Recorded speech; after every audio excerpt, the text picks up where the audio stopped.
You are looking at Julian's pronunciation guide, where we look at how to pronounce better some of the most mispronounced words in the world, like this other curious word. But how do you say what you're looking for today?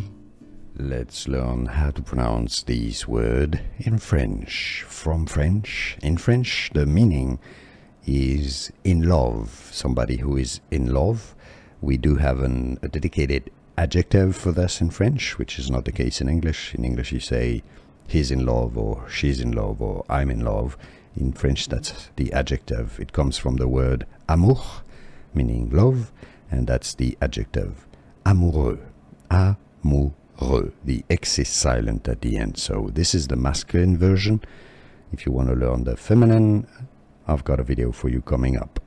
Amoureux, so that would be for a boy or a man or a male.